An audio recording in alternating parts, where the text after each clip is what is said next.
Mark's Gospel, chapter 13.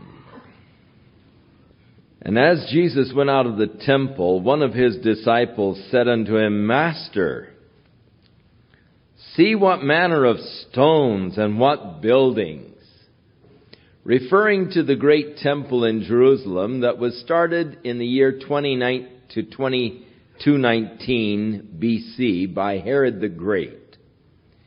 It became one of the wonders of the ancient world. It took over 50 years to construct. Herod the Great was never able to complete it himself. Herod the Great, as we have mentioned before, was fond of using great stones in his building projects. But according to Josephus, some of the greatest stones that he used in his building projects were used in the temple itself. Josephus records that some of the stones were 47 feet long, 8 feet high, and 12 feet thick.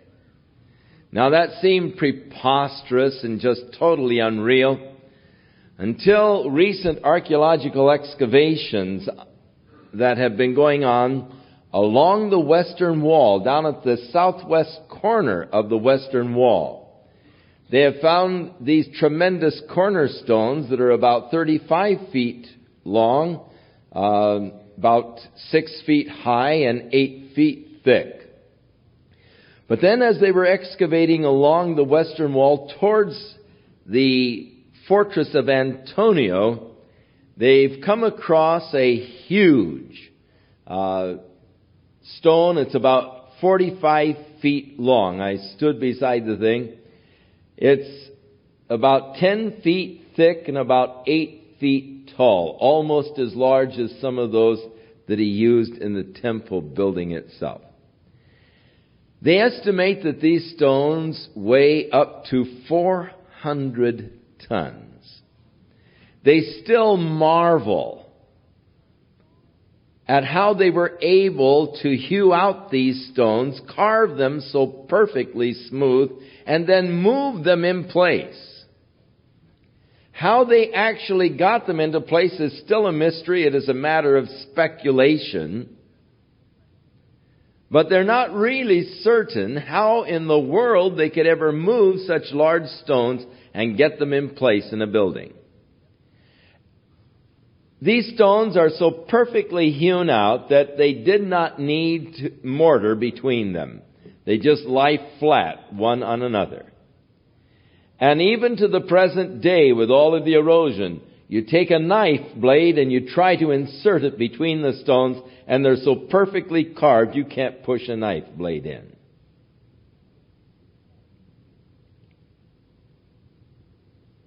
The building was then, the dome of the building was then covered with sheets of gold.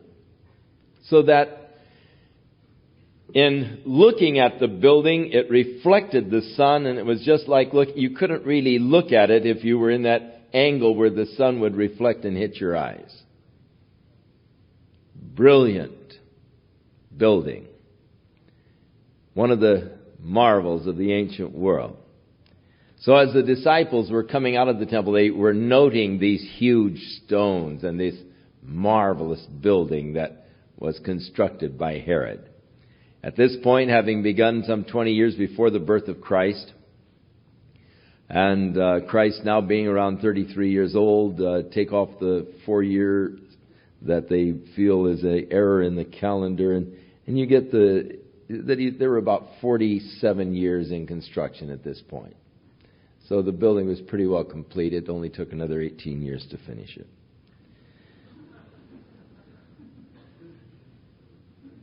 And Jesus, answering, said unto him,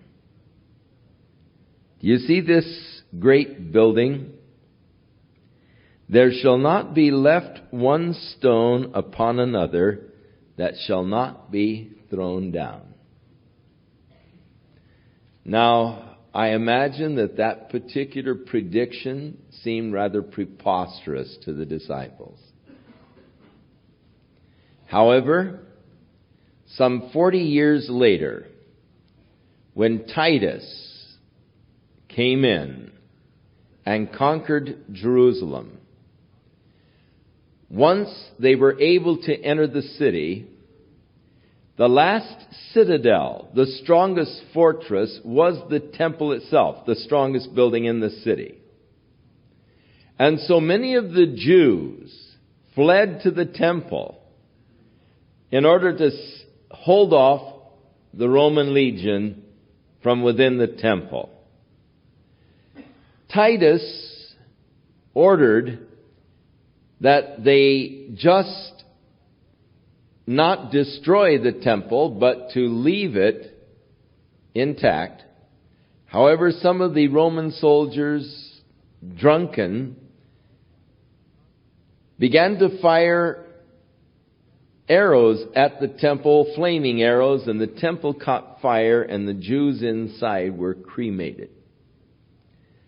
But the intense heat of the fire melted the gold of the dome, and it, being melted, came on down and filled the cracks of the stones. And so then the Roman troops, in order to loot the gold, took the temple down stone upon stone until the prophecy of Jesus was literally fulfilled. Not one stone was left standing upon another.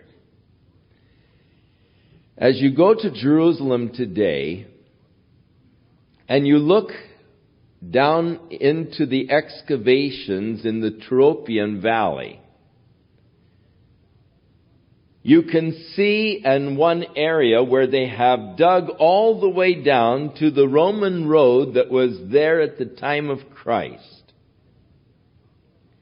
And there on that Roman road at the time of Christ, you can see huge stones lying just as they were broken, as they were pushed over from the Temple Mount, probably some of the temple stones that were pushed over and filled the Tyropoeon Valley, and you see them lying just as they fell.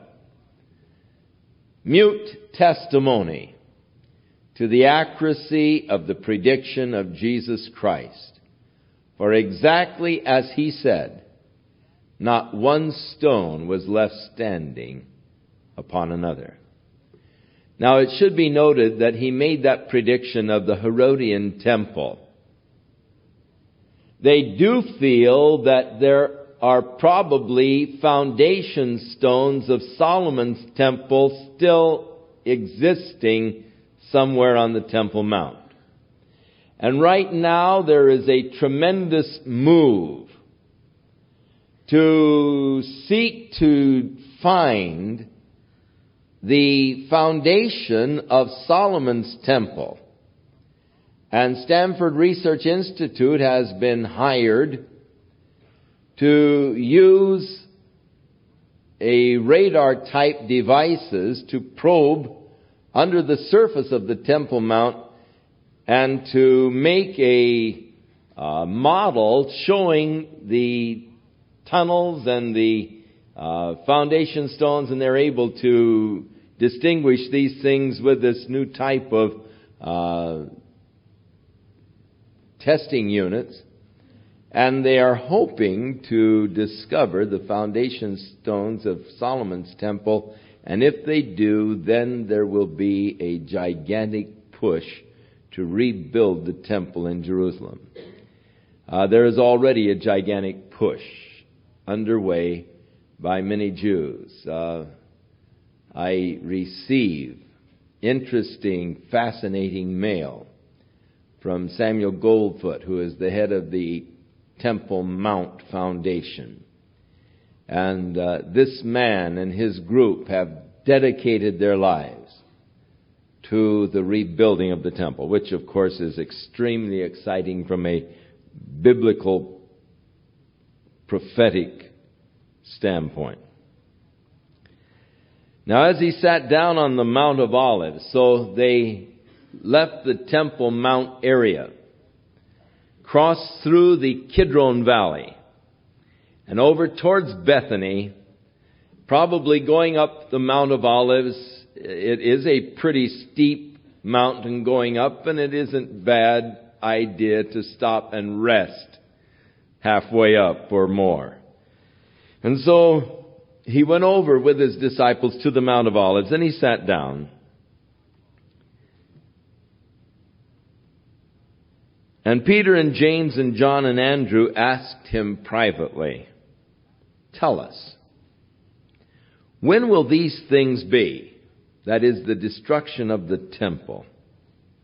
"And what will be the sign when all these things shall be fulfilled?" Or the completion of prophecy. And Jesus answering them began to say, "Now take heed, lest any man deceive you." The first thing that Jesus warned against were deceivers. It is interesting how that all the way through the New Testament, the church was warned of deceivers, warned of false prophets. That has been the curse of the church. Men who have sought to profit off of the gospel of Jesus Christ, sought personal profit and gain.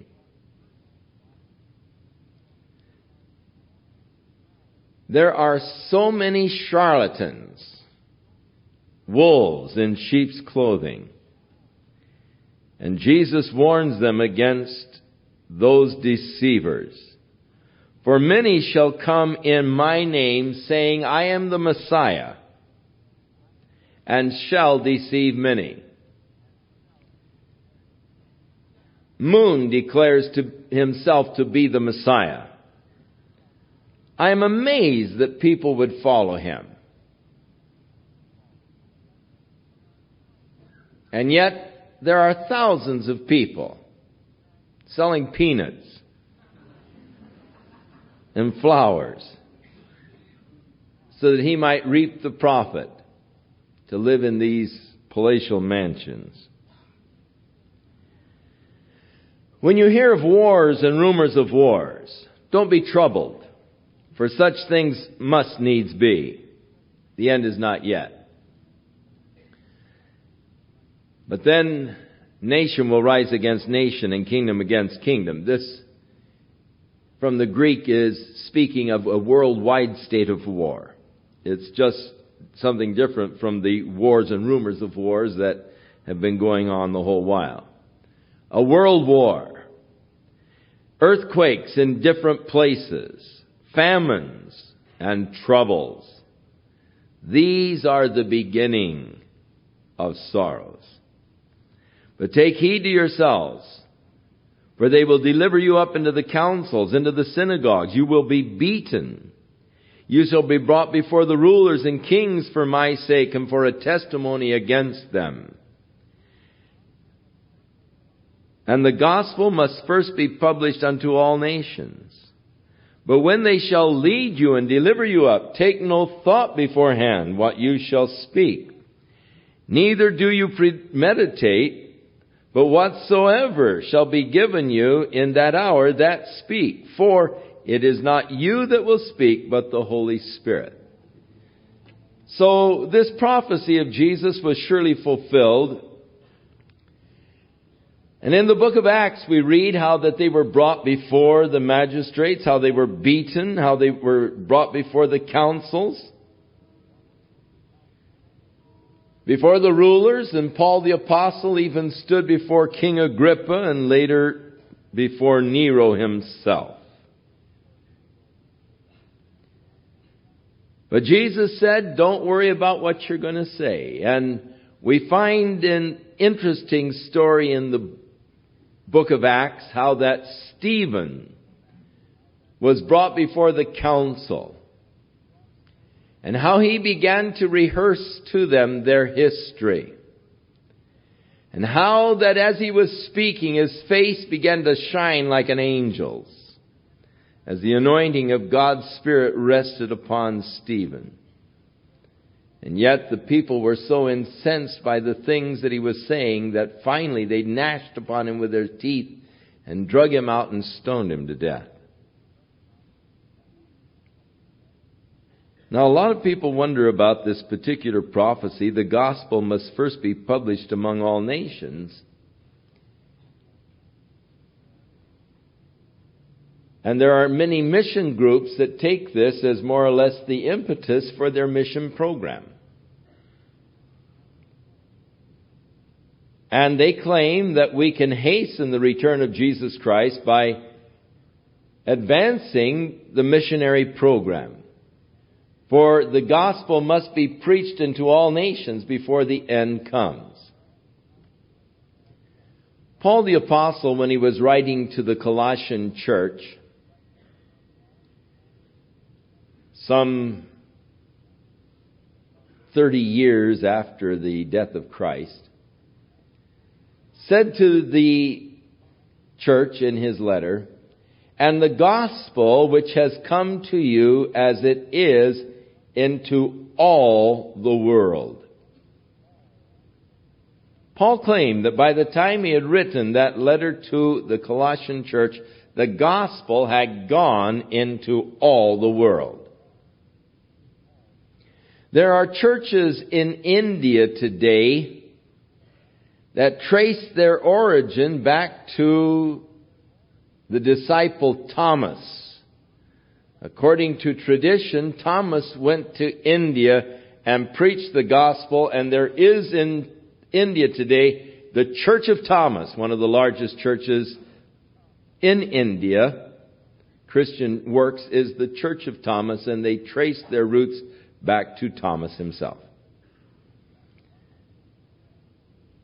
The gospel was spread by the early church, filling the earth. Really, their endeavors are a real testimony against us today. For they did not have the modern methods that are available to us. When I read of Paul's journeys and how this guy traveled with the gospel of Jesus Christ, I wonder what he would have done in the jet age. With radio and TV and jets and all. Man, that guy would have been unstoppable. Because he had to walk and take boats and so forth and all. And yet the territory that fellow covered.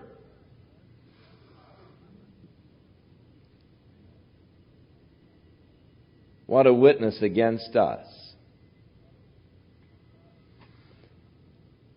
Now, not only did Paul say that the gospel was preached into all the world by the time he had written to the Colossians,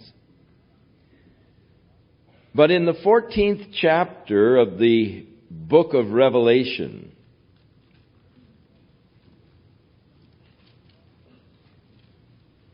John in verse 6 said, "I saw another angel flying in the midst of heaven, having the everlasting gospel to preach unto them that dwell on the earth, and to every nation and kindred and tongue and people." So during the last days, in the tribulation period, God is going to be using angels flying through the midst of heaven to declare the everlasting gospel to every nation, language, tribe, people. So that it is not a prerequisite to the coming of Jesus for His church to get the gospel preached into all of the world. You cannot say, well, the Lord can't rapture the church tonight because the gospel hasn't yet been preached in all the world. And Jesus said it's got to be preached into all the world before the end comes. That's not a valid argument. Because the gospel will be preached and this prophecy of Christ will be fulfilled, but not necessarily by the church. And Jesus didn't say that they were going to have to proclaim the gospel. He just said it would be proclaimed among all nations. Now, some people see the angel flying through the midst of heaven as one of these little Telstar communication satellites. And who knows?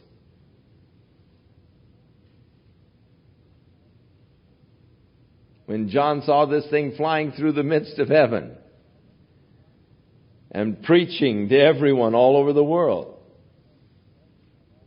Who knows? But John thought it was an angel. When in the vision he saw this thing going and the voice was coming to all men with the gospel. We're in negotiations. Have been talking to men about putting Word for Today on a satellite radio communicator, and it can be beamed up to it and can be picked up all over the world. In fact, they're talking about little receiver sets that they can make to operate on solar energy, so that for just a few dollars they can make these little receivers that will be tuned only to that particular satellite. And the natives anywhere in the world can set out the little radios, and catching the energy of the sun can listen to the broadcast. And at night, all they have to do is take a lead wire and put it in the fire, and enough energy will be generated between the cold part and the hot part of the wire to operate the little radio at night. Amazing, the things that are being developed today. Tremendous means of getting the gospel into all the world. Now Jesus said, a brother will betray the brother to death, the father the son. The children shall rise up against their parents and shall cause them to be put to death. And you will be hated of all men for my name's sake. But he that shall endure to the end, the same shall be saved. But when you shall see the abomination of desolation spoken of by Daniel the prophet standing where it ought not, let him who reads understand. Then let them that are in Judea flee to the mountains. Now Jesus is pleading for understanding of this. In the book of Daniel, chapter 9, he refers to the abomination of desolation.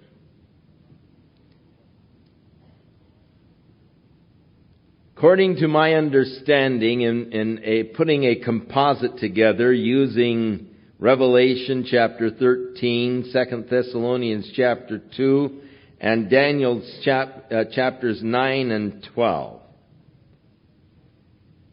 As I see and understand the abomination of desolation, according to the Scriptures, the Jews are going to rebuild their temple.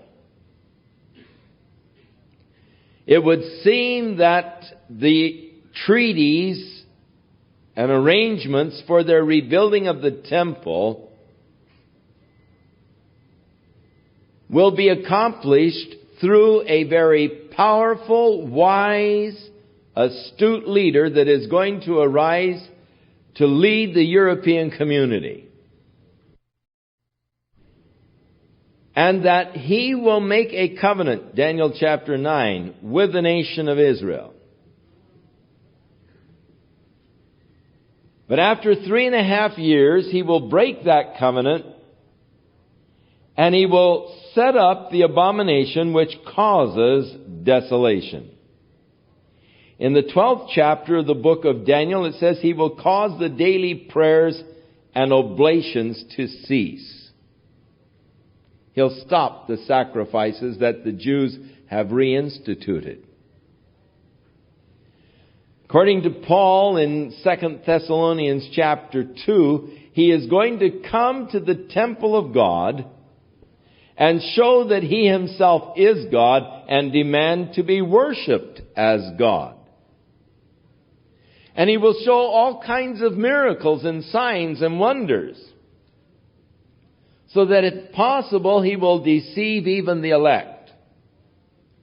According to the 13th chapter of the book of Revelation, he will cause an image to be made of himself, and this image will be placed within the temple. And people will be required to worship this image. And he has power to put to death those that would refuse to worship the image.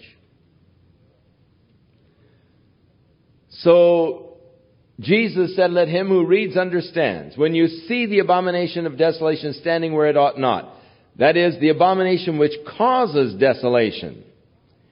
This is the thing that will cause the desolation or the destruction of the great tribulation period, the last 3.5 years.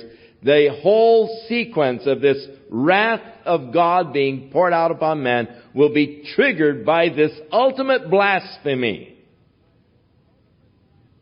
As this man of sin, the son of perdition, stands in the Holy of Holies of the rebuilt temple in Jerusalem, and there blasphemes the God of heaven, and declares that he is God and demands to be worshipped as God. That is the final straw of man's rebellion against God, and God will begin his move to judge the world in order that he might establish his new kingdom, the kingdom of righteousness and joy and peace. This will be the trigger that will usher in the 3.5 years of the great tribulation period. So, Jesus makes reference to it. When you see this abomination of desolation that is spoken of by Daniel the prophet, standing where it ought not, let him that reads understands, then let them that are in Judea. Notice he's speaking not of the United States. He's not speaking of the church. Those that are in Judea, let them flee to the mountains. And let him that is on the housetop not go down into his house, neither enter to take anything out of his house. Let him that is in the field not even go back again to take up his garment. But woe to them that are with child and to those that are nursing in those days. And pray that your flight will not be in the winter. For in those days there shall be affliction, such as was not from the beginning of the creation, which God created unto this time, neither shall be. This is the time of the greatest tribulation the world will ever know in its history. Even worse than the flood of Noah's day. Even worse than the destruction of the cities of Sodom and Gomorrah. Never has the world seen anything to equal what is going to transpire during this 3.5 year period. Today, with the strong anti-nuclear movement, all kinds of horrible scenarios are being imagined. The problem is, these scenarios are all possible with the weapons that we have today. Surely a worldwide war with the use of nuclear weapons could bring to pass the whole scenario as is pointed out for us in the book of Revelation. This tremendous devastation. However, this destruction and tribulation that is coming will not necessarily result from man's devices, but is coming as a direct judgment of God upon the earth. And God will be involved in the judgment that is going to fall.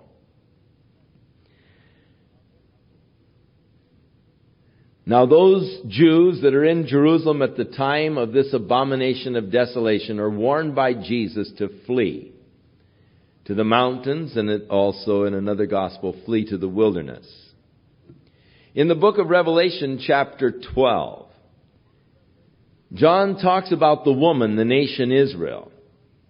And he said, and she was given wings of an eagle to bear her to the wilderness, to a place that has been prepared for her, where she will be nourished for 3.5 years.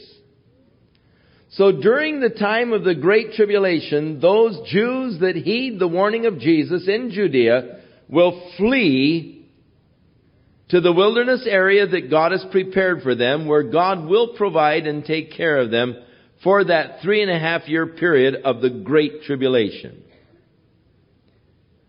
In Isaiah the 16th chapter, God speaks unto Moab, or modern day Jordan, "Open up your gates and receive my people. Bear them safely to Petra, where they might be sheltered until the Great Tribulation period is over."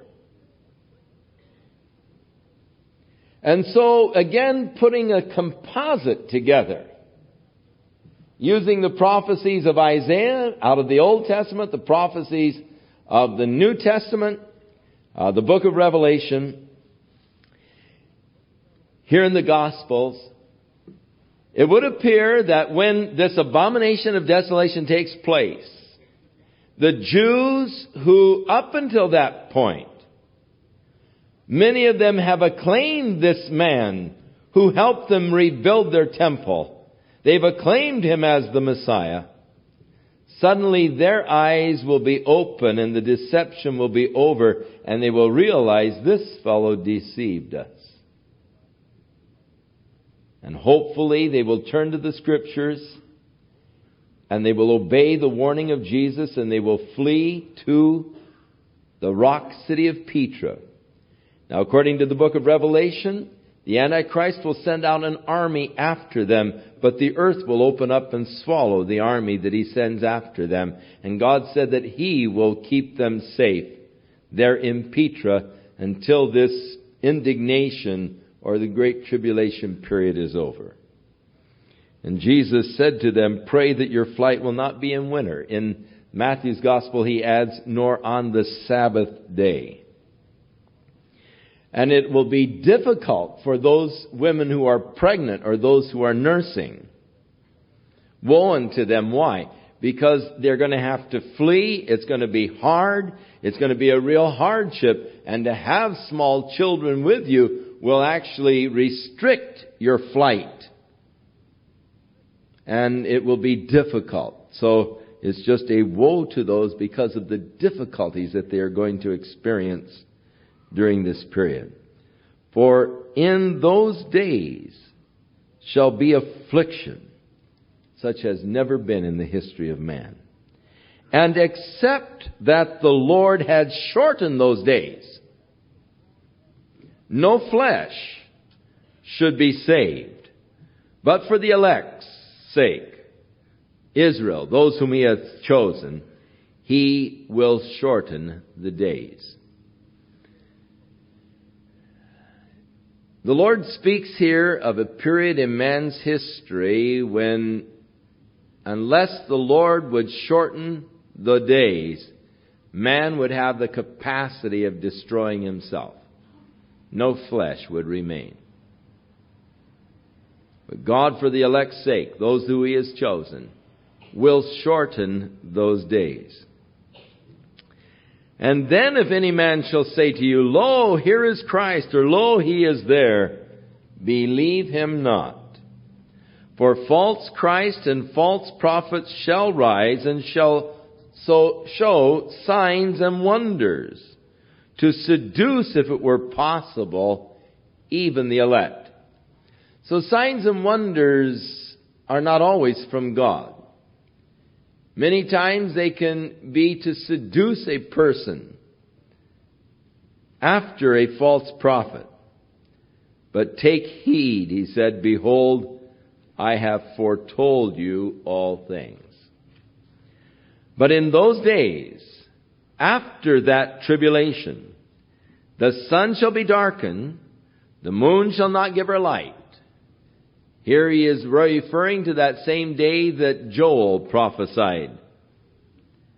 In chapter 3, Peter quotes in Acts chapter 2. And we read about it in the book of Revelation under the 6th seal. The sun shall be darkened, the moon shall not give her light. The stars of heaven shall fall, a meteorite shower. And the powers that are in the heavens shall be shaken. And then shall they see the Son of Man coming in the clouds with great power and glory. Oh, glorious day.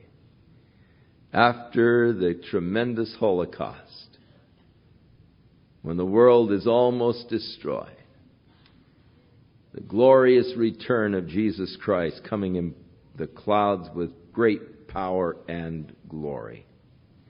And he shall send his angels, and they will gather together the elect, the Jews actually, from the four winds, from the uttermost part of the earth to the uttermost part of the heaven.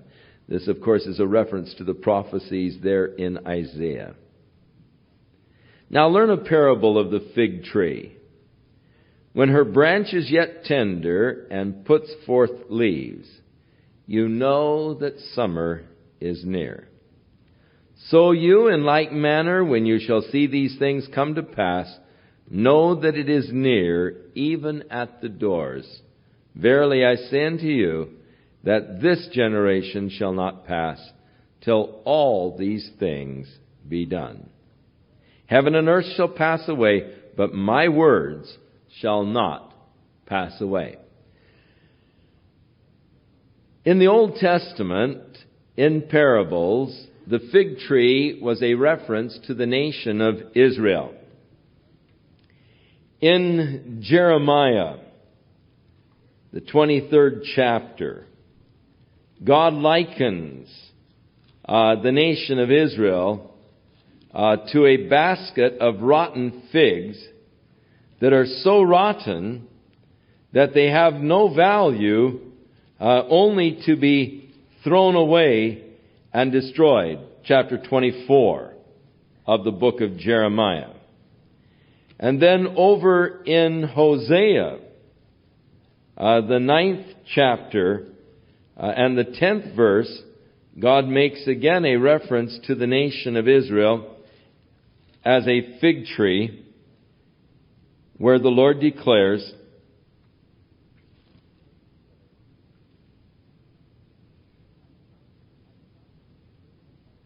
I found Israel like grapes in the wilderness. I saw your fathers as the first ripe in the fig tree at her first time. And then in Joel chapter 1 and verse 7, God, in crying out against the destruction that had taken place of the nation, he said, He hath laid my vine waste and barked my fig tree. So Israel was likened unto a vine in the parables, but also likened unto a fig tree. So that when you see the branches yet tender and beginning to put forth leaves, you know that summer is near, even know that my coming is near, even at the doors.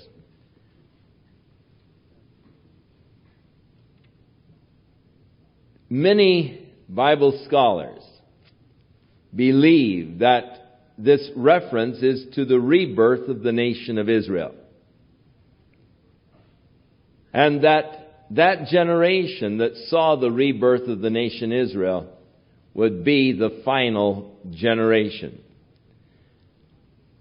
I think that there is great validity in that interpretation.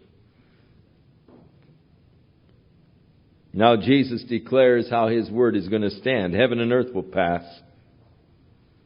The Bible tells how that the heavens are going to be folded up, and the earth is going to melt with a fervent heat. But my words, He said, shall not pass away. The eternal word of God.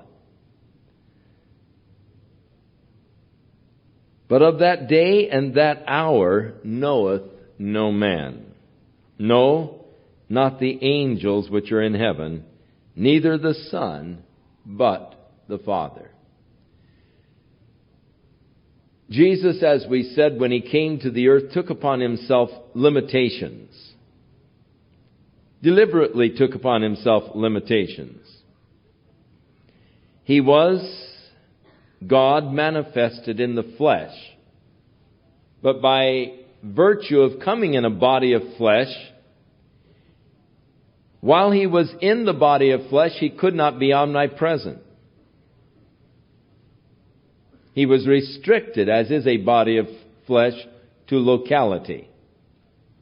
And there were other restrictions that he took while in a body.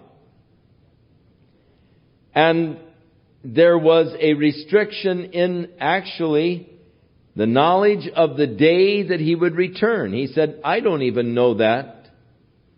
No man knows it. Only the Father. Now that he is glorified again with the Father, he no doubt knows it.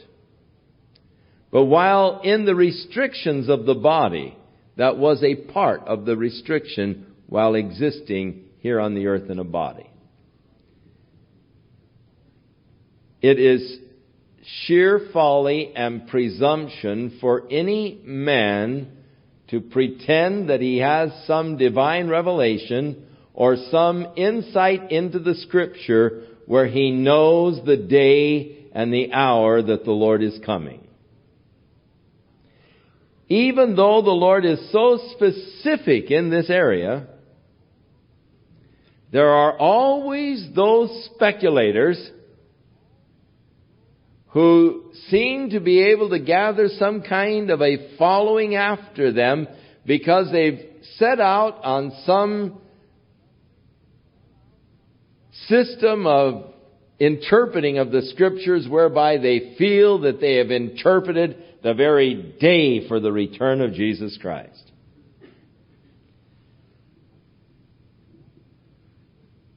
Back in 1843 or so, Reverend Miller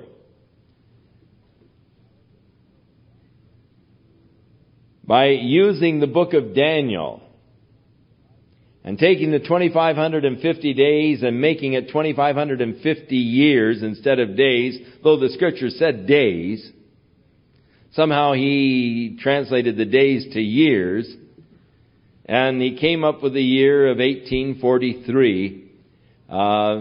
That's when, the abomination took place, and so until that time, 2,550 years instead of days, there will be the cleansing. Well, he didn't bother to look at his history book and find out that exactly 2,550 days was when Judas Maccabeus actually cleansed the temple, and that prophecy was literally fulfilled to a day. And there is no merit or basis of making a day-year concept there, yet he did. And so he had his faithful put on white robes, and back in Zion, Illinois, they went out and they sat on the hillside waiting for Jesus to return. They were certain of it. And, of course, in recent times, there have men who like to get their names in newspapers who have predicted the date of the coming of Christ and gotten the people all excited. A few years ago, people were giving me tapes by some fellow that had predicted April the 1st of 1978, I think it was, for the coming of Christ. And then last year, that fellow down in Tucson, who had it all doped out to June the 30th, last year. And yet Jesus said, no man knows the day or the hour.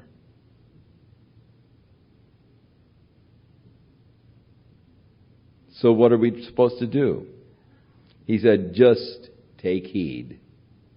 Watch and pray. Because you don't know when the time is. Because the Lord can be coming for us at any time, the best advice is just watch and pray.